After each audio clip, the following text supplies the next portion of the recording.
Hey guys, Jengar here. Welcome to today's realistic review in which we are taking a look at the American FJ-4B Fury sitting at 9.0 battle rating, released in patch 1.79. We've got a fantastic ground attacker on our hands here for the Americans, which is no doubt gonna do a fantastic job in mixed battles.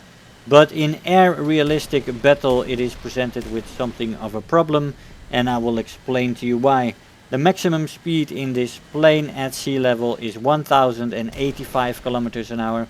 At 4500 meters it is 854 kilometers an hour, and finally at 6500 meters it is 751 kilometers an hour.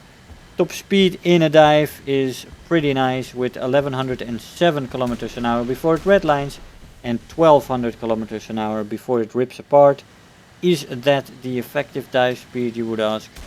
Well, pretty much, although it does start to compress pretty heftily at 1000 kilometers an hour, and you start to notice a little bit of control stiffening at 850, but it still handles pretty nicely in a dive, and this Navy plane definitely has some good dive performance, I would say. Also compared to other fighters, but of course the top tier fighters are pretty competitive, let's say, and this plane as a pure fighter is not truly competitive, because as a Navy fighter it is built more heavily than most fighters it will face. The stall speed in this plane is 145 kilometers an hour, which was quite surprising, but the plane has a little bit more thrust than most of the sabers, let's say, and because of the extra weight, so I guess that has something to do with that stall speed, which is quite nice. The firepower in the plane is excellent. You have 4 times 20mm Browning Colt Mark 12 Mod 3 cannons with 144 rounds per gun, and I used air targets in these matches with 600 meter convergence. You also have several bomb loads from 250s to 500s, 6 of them both. You going up to 1000s and combinations then. And you also, of course, and that is where this plane, what makes this plane really special is the Hydra rockets. You have 114 Hydra rockets in this plane with divided over 6 pylons. And that is really what makes this plane an outstanding ground attacker, let's say. The ammo load is excellent on those Hydra rockets, and very good ammo load as well on the cannons. For most jets have less ammo load, let's say. There we go for another nice pass on the MiG-17 there, this time killing the plane. The acceleration in this plane in a straight line is good, and in a dive it needs to pick up a little bit, but after that in the long run it has very good dive speed. Dive acceleration. The energy retention in the plane in the horizontal is excellent, and in the vertical it's decent. Of course it's a heavy build plane because it has to withstand the carrier landings, and thus it is heavier than most, and also thus in the vertical it performs less good than the regular sabers. The climb rate is also less good when it comes to that. It's average. Turn time in the plane is also average, with flaps ripping off at 700 kilometers an hour, getting it close to decent in the turn time, but it is nothing spectacular. You don't want to turn in this plane because it's not really good at that. The roll rate though is very good, so there is that. Overall maneuverability with that turn time and roll rate would be average to decent. There is no overheating really in this plane, and thus not an issue. Durability in the plane is decent. It can take a hit or two. It is built quite heavy, and that makes it a little bit more durable as well. This is purely a ground attacker, and I've tried to fight in it as a fighter as well, without the pylons. Just take the plane out clean without any bomb loads, and it is very difficult because of the climb rate, the little bit slower acceleration than on most fighters at this battle rating. And especially the top tier fighters is what you want to look out for. The CL-13s, Hunters, MiG-17s, those are very difficult opponents in this plane, and even when it's clean, when you don't take the pylons, let's say. It is not a bad plane at 9.0. It is, I mean, it's better than most, except for the top tier planes, let's say.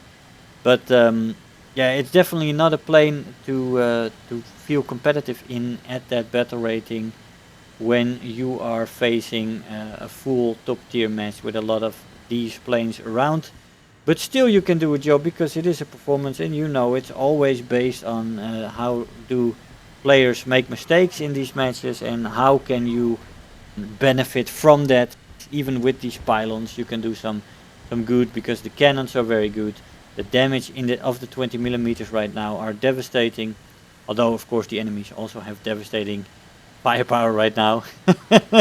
Like in this head-on which we get him, we should also have been killed by somebody who has their aim on point, so there is that.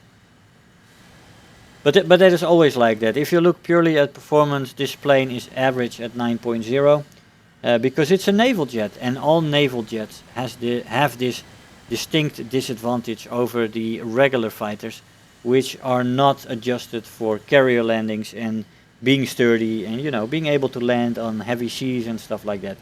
These planes are just too heavy to really compete one-on-one with a regular fighter, and well, that can be frustrating in matches where you fight nothing but the top tier jets, and you take this one out. It's a good plane, it's solid, but yeah, difficult to compete at it. And it can be a little bit frustrating, I have to say. If you take the pylons with you, you lose a good chunk of your top speed, let's say. The stat card says it loses about 190 kilometers an hour, I believe, and I think that's just about right. You can hardly get it up to 800 kilometers an hour in a straight line with these pylons on, and it's hard to get her up to speed. The acceleration and the energy retention really suffers, and the overall performance, the climb rate and all that jazz is severely hampered with these pylons. So you know, you're going to use it as a ground attacker, but you can forget competing against any jets. Only if people make mistakes, as I showed you, you can still shoot down planes, and you probably will. But with the pylons in air RB, this is a sitting duck basically, and this was an exceptional match with these pylons. And you can pull them off now and then, but be prepared to die a lot in this plane when you take it out with pylons.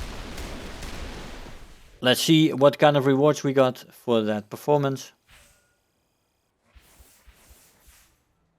We've got a little bit of an extra reward there. Let's see what we got. 15,000 Silver Lions, okay. We've got the Last Man Standing, Terror of the Sky, and Bulletproof. 68,000 Silver Lions and 3,500 research points, 3 kills and 12 ground targets.